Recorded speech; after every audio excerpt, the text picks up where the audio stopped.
एक पति पत्नी के जोड़े को 2 बच्चे हुए, दोनों ही बेटे।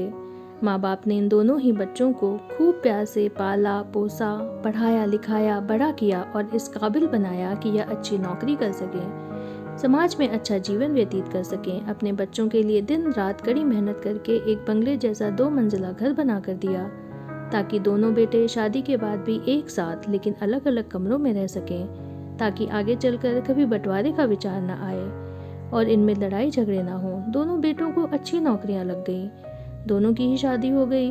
बड़ा बेटा जो घर के पहले माले पर रहता था, उसको एक बच्चा भी हुआ।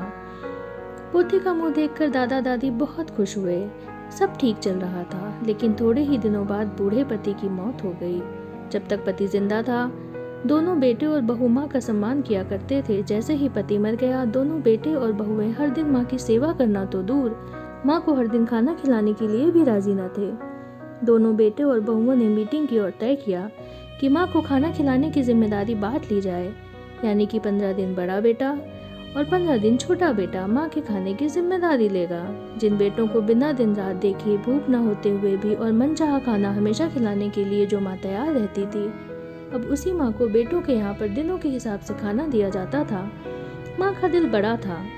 माँ को इस बात की खुशी थी कि वह जैसे भी हो अपने बेटों के साथ रह रही है, और इसी खुशी के कारण बेटों के द्वारा दी गई रूखी सूखी भी उसे किसी पकवान से कम न लगती। लेकिन दुर्भाग्य की बात तब हो जाती जब किसी महीने में 31 दिन आ जाते और उस एक दिन माँ को भूखा ही रहना पड़ता।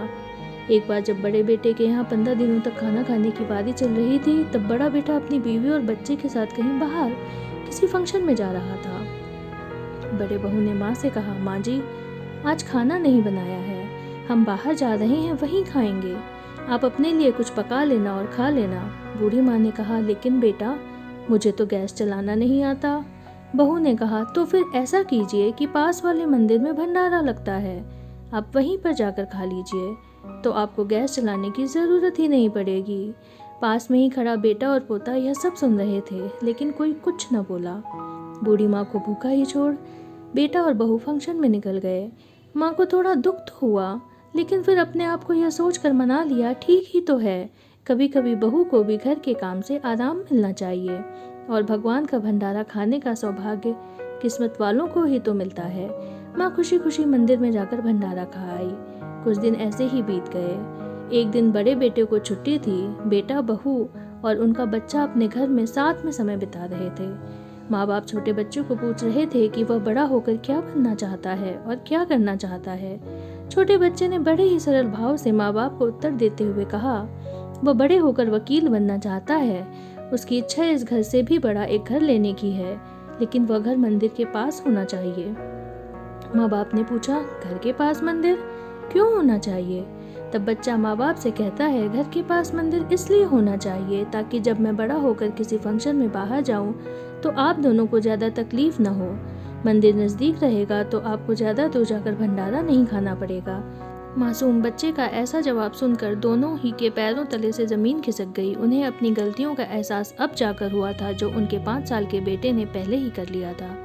दोस्तों, दुनिया के हर माँ बाप यह सोचकर अपने बच्चों को बड़ा करते हैं कि वह उनके बुढ़ापे की लाठी बनेंगे, ना कि वह लाठी बनकर उनके ही पीठ पर बरसेंगे। कर्म का चक्र निरंतर घूमता रहता है। दोस्तों, आज जो तुम दूसरों के साथ कर रहे हो, आगे चलकर तुम्हारे साथ वही होगा, यह तय है। उम्मीद है कहानी आपको पसंद आई होगी दोस्तों।